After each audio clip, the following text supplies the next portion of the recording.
Gusto nyo bang makilala ang inyong business, kumita, sumikat at maging patok online or TV? Get more customers and grow your business. Advertise now.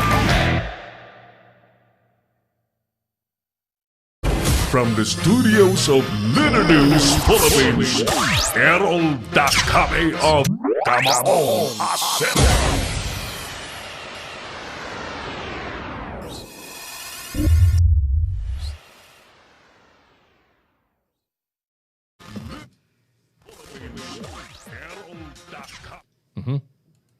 Oh, teka, nagpi-feedback itong ano natin. Good afternoon and welcome back sa ating palatuntunan. Si amigo, si classmate, si batchmate, nurse, school nurse. At that, Sir Doctor, malapit na yata ito maging Dr. Erwin Climacosa. Nanonood po sa atin ngayon sa Quezon City. Thank you, Win. At sa pamilya mong kasama mo ngayon na nanonood. Alam mo, ito isa sa mga good things na likha ng coronavirus na ito, no? Nagkaroon tayo ng marami-raming oras para sa ating pamilya. Si Hanafi Habibi, nasa Saudi Arabia. Sabi ni Martin Barbosa, Agas Bukid Farm, Pangasinan. Thank you, Martin. Si paring Bong David, ang ating kumpadring nasa the Netherlands. Sabi niya, partner, shout out naman dyan. Salamat po. Winji Park, hi. We're watching from Korea. Good afternoon to OFWs in Korea, Winji Park. Ano ba si Sandara Park? Winji Park. Ayan, thank you, Winji Park. Pwedeng magsalita sa program tungkol sa Dole Pangasinan? Pwede naman siguro. Saglit, ha? After the first gap, the next gap, sorry. After the next gap. Sabi naman ni Fe Salvador Barcoma, yes, para sa mga anak ko nasa Pinas, we're watching from Saudi Arabia. Who else? Ito. Sharon Viernes, we're watching from Kingdom of Saudi Arabia. Erica Rodeliado, pwede ba ako makatanggap niyan? No work, no pay po ako. Tapos hindi pa minimum. Erica, kung may kumpanya kang pinapasukan, you belong to the bracket of formal sector. Yung boss mo or yung HR ninyo ang magre-report sa inyo sa DOLE. Mag-a-apply. It must be applied yung financial assistance for the displaced workers. Ayan. Ano bang kumpanya mo, Erica? Kung hindi pa kumikilos yung HR ninyo or yung boss mo, tell him or her na i-apply na kayo. Ilan ba kayong mga manggagawa na apektado dyan sa kumpanya ninyo? Ha? Erica Rodeliado. Sa May Pasay ka ba? Daryl Solis de la Vega sa Batangas, sabi niya, magandang hapon, Sir Errol. Para sa po sa akin, lang sir, dapat kasi di naman kami regular na kumikita. Tricycle driver lang kami. Nagbabayad din kami ng tax. You belong, Daryl, you belong to the informal sector. Tricycle driver, jeepney driver, mga nagtitinda, kung ano, freelance workers. So you belong to the informal sector. Covered kayo ng DOLE. So you just have to apply for it. Kung hindi kayo tanggapin sa DOLE, you go to DSWD. I-apply ninyo. Kurt Caparos, magandang gabi po, sir. Good evening. Good evening, Kurt. Nasaan ka ba, Kurt Caparos? And Lisel Consulta. Pabati naman, Kuya Errol Lisel, and to your family. Kumusta kayo dyan sa Marilao? City na ba ang Marilao? Sa Bulacan. Tuloy tayo, dapat ka bang makatanggap ng financial assistance sa gobyerno? At bakit? Leia, sino pa mga reactors natin? Sige. Abel Dado. Si Abel Dado. Kabel. Yun ang sabi ng Pangulo. Dahil kami income araw-araw. Wala silang income araw-araw. Sige, na lang. Next. Macgay. Macgay. Macgay. Si Macgay taga Makati yan. Sige, Tagig. Tagig. Sana po, napakalaking tulong para sa pamilya. Alright. Jamari. Sabi naman ni Caridad Magango. Magango. Taga Opo. Makati. Hmm. Una, single parents po ako. Single parent. Self-employment at wala din akong Self-employed. employed. At wala din akong hanap buhay ng nag-lockdown. Nag-uupa ako ng bahay. Uupa ng bahay. Bayad sa tubig, ilaw. Kumakain kami araw-araw. Nauubos na puhunan ko sa pagtitinda. Wala akong income. Paano na lang po puhunan ko if okay na ulit magtinda? Ang bigay ng barangay pang 2 days lang po. Ilan po kaming nakain? Palagay na nating 4 kami. Ilapit mo ang cellphone para mabasa mo. Lapit mo sa mata mo. Mahay na yata mata mo. Sige. Ano na mangyari? Kesa sana po, makarating po yung tulong na sinasabi po nila para if ever may matira po akong panghanap buhay ko. Ayun. Salamat po. Nagtitinda yata yan si Caridad Magango ng mga kakanin eh. Pag naubos nga yung puhunan niya, wala siya ipupuhunan na para maghanap buhay, kawawa naman. So, kailangan talaga maayudahan. Next, sino pa? Mula naman kay Rodel Bagay. Rodel Bagay. Hindi. Ang sagot niya ay? Hindi. Hindi kasalanan ng gobyerno ang COVID crisis. Kasalanan niya ng mga taong hindi marunong sumunod sa gobyerno tapos aasa sa gobyerno. Sabi, si Rodel Bagay ng Manila. Next! Jobit Daguya Espanyola. Sabi ni Jobit. Na-compute naman na po yata ng gobyerno natin kung ilan ang household sa Pilipinas na dapat makatanggap ng tulong. Pag may sumobra o kumulang, tiyak na mayroong mali. Either may corruption o hindi nabigyan ng pamilya.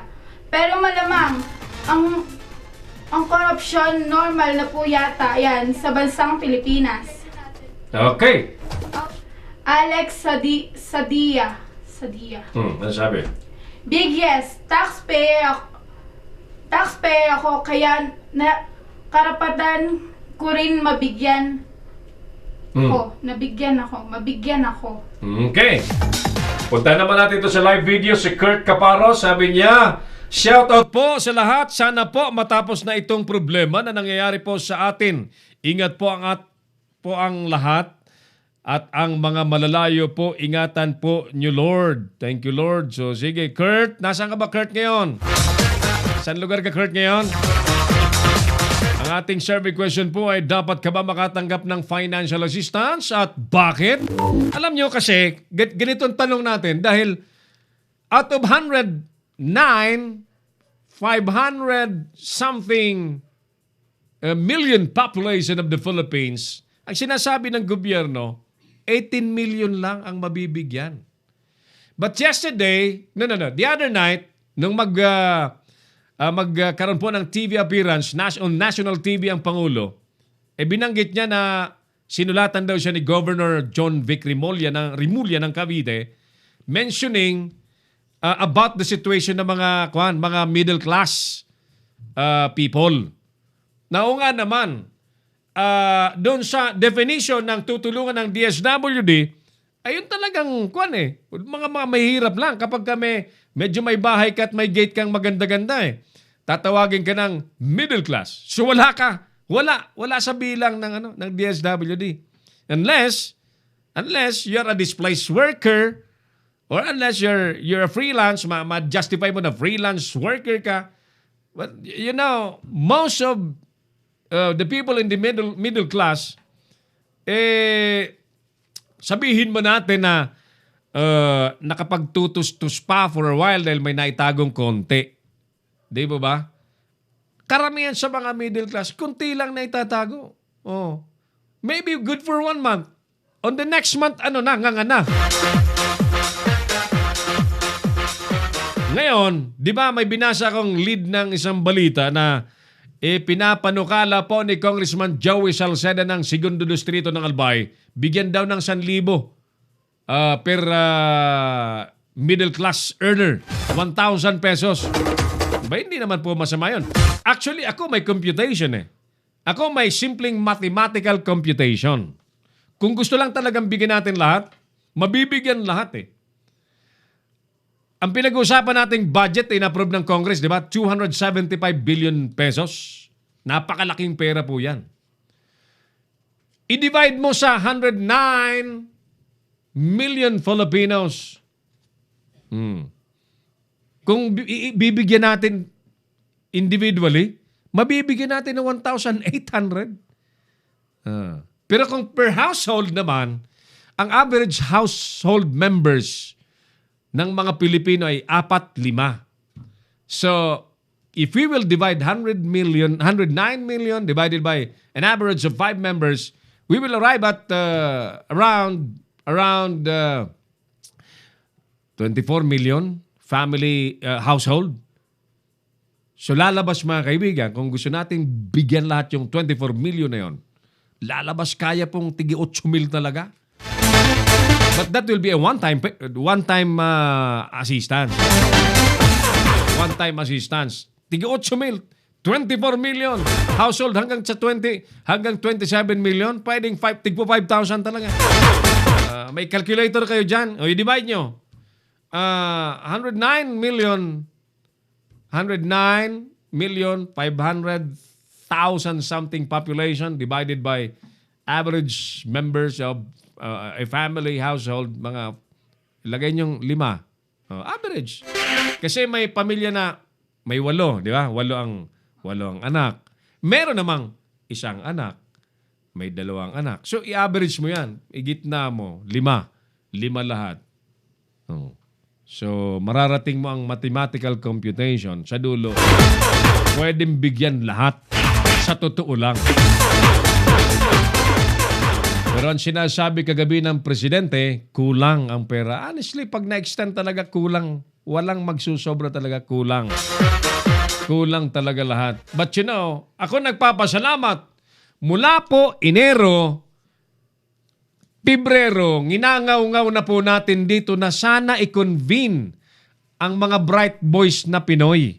And I'm referring to Filipino scientists because I know, in fact, in the very first place, na hindi po financial assistance, pagkain lang ang tugon dito sa problemang ito. Hindi po PPEs, hindi lang po yan. But, ultimately, alam natin na bakuna talaga, gamot ang kailangan. Kahit mag-allocate pa tayo ng 1 trillion pesos para po sa mga ayudahan natin, walang katapusan yan kung wala pong bakuna. So, inginangaw-ngaw na natin yan mula Enero, Pebrero, Marso. But sad to note that wala pa akong naririnig sa mga leader natin na balak nilang tawagin yung mga Filipino scientists and let them work and pour funds. Buhusan po ng pondo.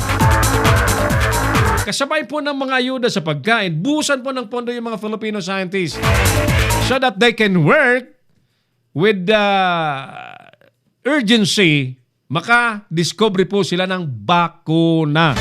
Huwag po tayong umasa sa China, sa Russia, sa Amerika, sapagkat meron po silang mga sariling problema. Bago tayo maabot ng ambon galing sa kanila, sila munang mauna. In fact, yung kakaasa natin ng importation ng bigas, wala na, ayaw na pong magpa-import. Sarili ng kabutihan ang iniisip ng ibang bansa when it comes to the food supply. So what do you expect? Di ba? So kailangan nating tumayo sa sarili nating paa. Ngayon na! Pero wala pa, hindi pa tinatawag hanggang ngayon yung mga Filipino scientists. But I'm very thankful sa nagkusa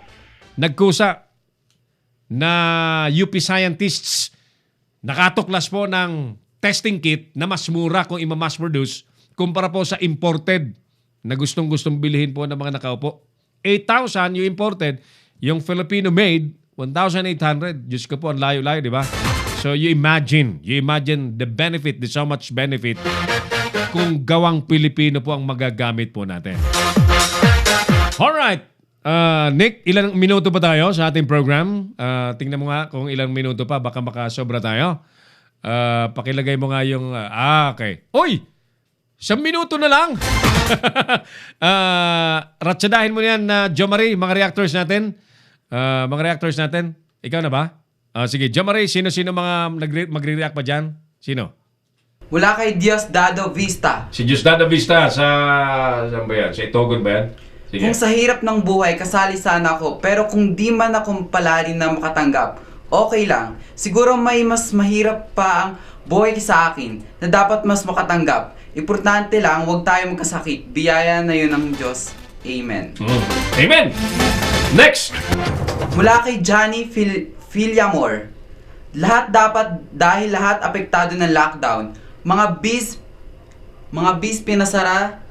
Tapos Business. mga kapag-anak sa ibang bansa, di rin makapagpadala dahil sa stay home.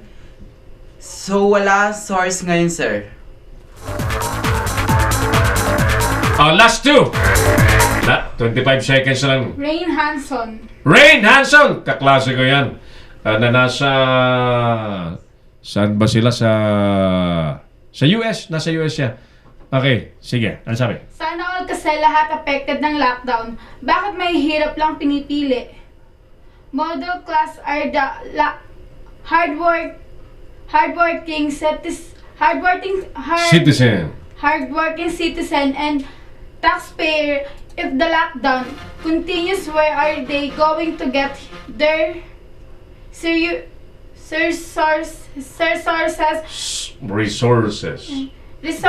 if God will ignore them? Government. Government should not be decide for poor people alone. Pag election, they are part of the pag relief Humina bata mo, ano? Patapos na tayo. pag relief operation, they are out. Ano ba yan? O teka muna, ubos ng oras natin. Hindi mo pa binabati sila, Oliver. Batiin mo muna yung mga viewers natin. Si Oliver Magno at si Leo Martinez. At mga tagahangaan nyo sa Nueva Ecija. Sino mga babatiin mo, Leo? Ikaw muna. Yung mga taga Nueva Ecija, binabati ko po kayong lahat. Safe na safe, ano? Baka may baka naman. Jo Marie, ikaw naman. Yung mga kapitbahay ko dyan, hello. Yan, talaga. Right! Balikan na po natin ang ating mga isyong binantayan sa maghapon. Mambabatas, inirekomenda po ang 1,000 emergency aid sa mga middle class earners. Bagamat di malinaw ang reklamo laban sa kanya, Mayor Vico Soto ng Pasig sinagot na po ang imbitasyon ng NBI. LGUs aayudahan naman po ng DBM 30 billion pesos na funding assistance inilabas na para sa COVID-19 response. PNP, kakasuhan naman ang isang konsyal ng bayan ng Ilocos makaraang isumpa ang mga pulis na sana daw ay mahawa ng COVID. Sira ulo din konsyal ito, no? 594 katao na ang arestado dahil sa hoarding at profiteering habang may COVID crisis.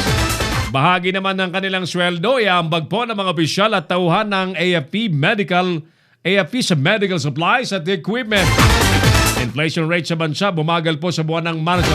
DILG naniniwalang makakabangon kagad ang ekonomiya ng bansa pagkalipas po ng lockdown. Supreme Court sa Australia, binasura na po ang sexual abuse conviction laban po kay Cardinal Pell. Si Cardinal Pell po ito yung treasurer sa Vatican. At lagman, nanawagan po ng tuloy-tuloy daw ng supply ng libreng contraceptives pills para hindi mabuntis ang mga babaeng may asawa ngayong naka-lockdown. Oo nga, walang magawa talaga. Yun talagang gagawin. Okay, yung dalawa baka nice yung magbabay na. Thank you sa inyong dalawa. Thank you. Thank you. Sa ulitin. Ayan.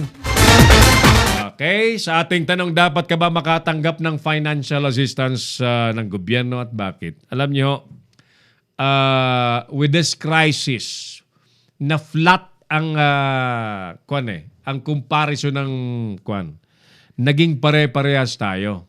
Naging pare-parehas ang mga Pilipino. Hindi makakilos, parehas ang time ng pagpunta sa palengke, schedule, etc., etc.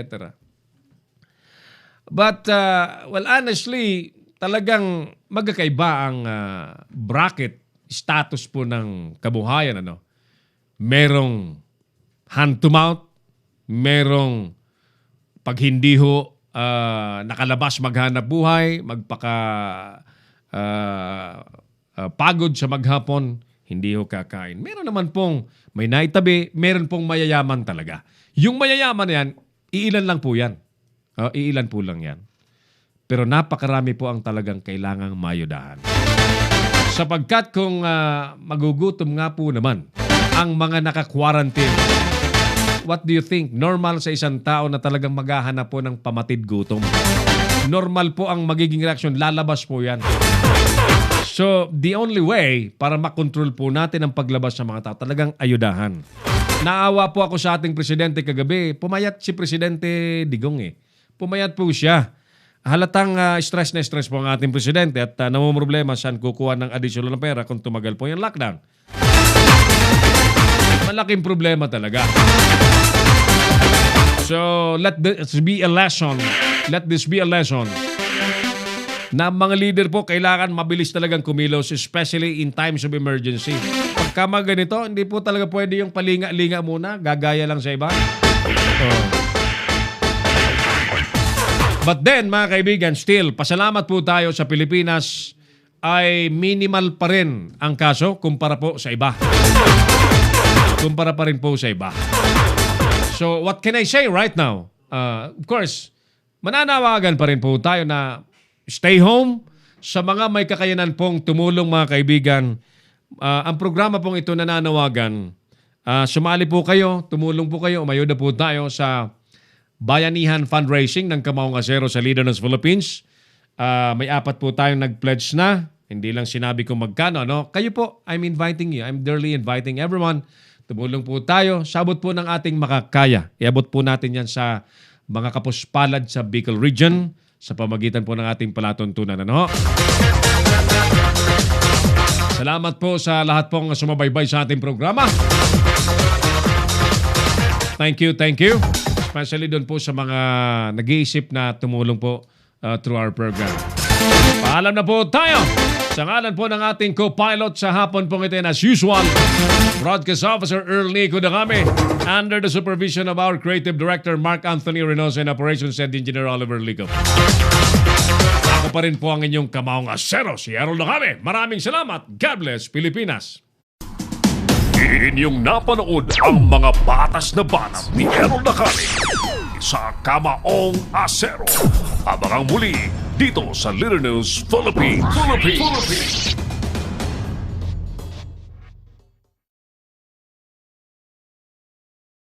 Bring your business over 1 million TV or online. Reach your target customers anytime, anywhere.